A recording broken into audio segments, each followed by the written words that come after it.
Welcome to this explainer. Today, we're going to dive straight into a massive hidden psychological trap surrounding money. It's one that, honestly, almost all of us fall into without even realizing it's happening. We're going to break down exactly why focusing purely on your salary might actually be the very thing keeping you from building real, lasting wealth. It's a fascinating shift in perspective, and I promise you, by the time we wrap this up, you're going to look at your bank account, your income, and especially your spending habits in a completely different light. Let's get into it.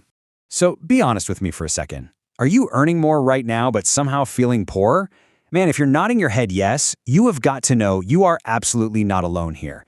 It is an incredibly frustrating feeling, right? You work tirelessly, you pull those late nights, you finally land that promotion or negotiate a massive raise, and your income officially goes up. But then, the end of the month rolls around and you feel like you're still just desperately treading water. That financial breathing room you dreamed about, it just hasn't materialized. The pressure is still there.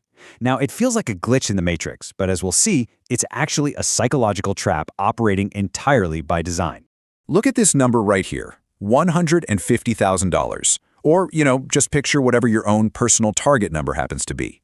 Society has completely conditioned us to believe that hitting a high number like this equals immediate, unquestionable financial success. From a super young age, we're taught that the ultimate goal in our careers is to drive that top-line revenue number as high as humanly possible. We kind of just assume that once we hit that magical six-figure threshold, boom, all our financial worries will just evaporate. But here's the reality check. Recent financial surveys reveal a pretty shocking truth. A staggering percentage of people earning well over $100,000 a year are literally still living paycheck to paycheck. They are just one unexpected emergency away from total financial ruin. And that leads us to this exhausting reality, the hamster wheel of earning. For the vast majority of people, earning more simply leads to spending more. You're running faster, you're sweating more, you're putting in way more effort at the office, but then you look around and realize, wait, I'm in the exact same spot I was 5 years ago. I mean, sure, maybe you've got nicer furniture now, you take slightly cooler vacations, or you drive a more expensive car. But structurally, your financial foundation isn't actually any more secure. You're basically working harder just to sustain a rapidly expanding lifestyle, rather than building a solid foundation of real, enduring freedom. Okay, let's dive into our first section, the high salary illusion. So, here's the tough pill to swallow. Salary is, at its core, a vanity metric. It just represents the amount of money flowing in. And yeah, it creates a very convincing, highly visible appearance of wealth, but it does absolutely nothing to guarantee actual financial security. Think about your finances like a giant bathtub. Your salary is just the faucet. Having a high salary just means the water is pouring in really, really fast. But if the drain at the bottom of the tub is wide open, meaning your expenses are perfectly matching your income, well, that tub is never going to fill up, is it? Every time you get a raise and then upgrade your lifestyle, you aren't filling the tub, you're just installing a wider drain. A high salary sounds fantastic at dinner parties for sure, but ultimately, it's just a measure of cash flow, not cash retention. Which brings us to section 2, why we keep spending. You spend to keep up, not to get ahead. Take a second with that quote. Now, we need a lot of empathy here, because this isn't some personal moral failing on your part. It's a universal psychological trap that is rooted deeply in our biology. We are profoundly social creatures, right? We've been hardwired over thousands of years to constantly look around our environment and secure our standing in the tribe. When we drop money on premium brands, or bigger houses, or the newest tech, we usually aren't doing it to build long-term wealth, or even because we desperately need the utility of those items. No, we're doing it to signal our status. We're spending just to communicate our success and maintain our perceived position among our peers. And what's really interesting about this slide is how perfectly those bars match up. As your salary rises, this dangerous phenomenon called lifestyle creep just automatically kicks in.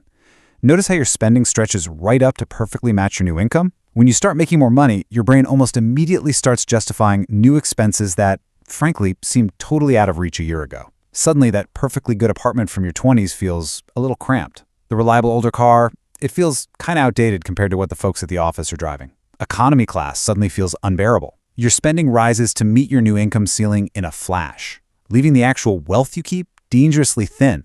Your margin for error, it just vanishes entirely. So let's quickly unpack the psychology driving this trap. It all really starts with social comparison. Your neighbors upgrade their car, or a friend moves to a pricier neighborhood, and you feel this quiet, invisible pressure to do the exact same thing. That forces lifestyle inflation. Plus, rising salaries trigger a massive desire for visible status. I mean, if you're putting in all those grueling hours to make more money, you kind of want the world to know it, right? And let's not forget, buying things actually creates a very temporary illusion of getting ahead. Swiping that credit card for a luxury item gives you a genuine biological dopamine hit of success. It feels amazing in the moment, even though mathematically it's making you poor. Ultimately, your entire focus just becomes fixated on maintaining appearances rather than securing quiet, unshakable security. You end up rich in possessions but completely poor in options. Let's move on and see how this builds. Section 3. Net worth. The real score. To actually fix this whole cycle, you need a fundamental shift in your mindset. Think about the stark contrast between visible and invisible money. Salary is flashy, it's visible. It's what you earn and what you deliberately show the world. Net worth, on the other hand, is completely invisible. It is what you quietly keep and what you actually own. Think about it. Nobody walking down the street can see your investment portfolio or your retirement accounts or that 6-month emergency fund sitting safely in the bank. Real wealth is often the unassuming person driving a 10-year-old Honda who has a paid-off mortgage. Meanwhile, the person in the brand-new leased luxury vehicle might literally be losing sleep over next month's minimum payments. That is the crucial difference between the illusion of being rich and the reality of being wealthy. So net worth is the true measure of wealth. It's calculated super simply. You just take what you actually keep, so your assets like cash, investments, property equity, and you subtract what you owe, your liabilities like credit card debt, student loans, the mortgage. Now, notice what is absolutely 100% missing from this equation: your yearly income. Seriously, you could earn $1 million a year, but if you spend $1,001, your net worth is dropping and you are actively moving backward. True wealth isn't about the sheer volume of money passing through your hands. It's about capturing a piece of that flow to build financial freedom and options that you quietly accumulate over time. All right, let's get practical. Section 4, stepping off the treadmill. So how do we implement this today? You have to completely shift your focus. Step 1, stop celebrating a higher salary and start meticulously tracking your net worth. Make that the number that dictates your sense of financial progress. Step 2, when you're about to make a major purchase, actively recognize and resist the urge to spend for status. You've got to pause and ask yourself a really difficult question. Am I buying this for the actual utility it brings me, or am I buying this for the people who will see me with it? And step 3, measure your ultimate success by what you keep, not what you earn. Real peace of mind doesn't come from a massive salary that demands you work grueling hours just to pay off a mountain of bills. Peace of mind comes from having assets that eventually give you the ultimate freedom, the freedom to choose exactly how you spend your time.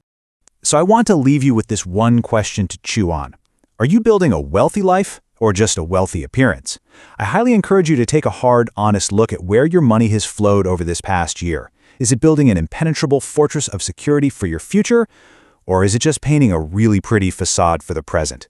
The choice of which metric you optimize for is entirely up to you. Thank you so much for joining me in this explainer. Keep focusing on the right numbers, and I'll catch you next time.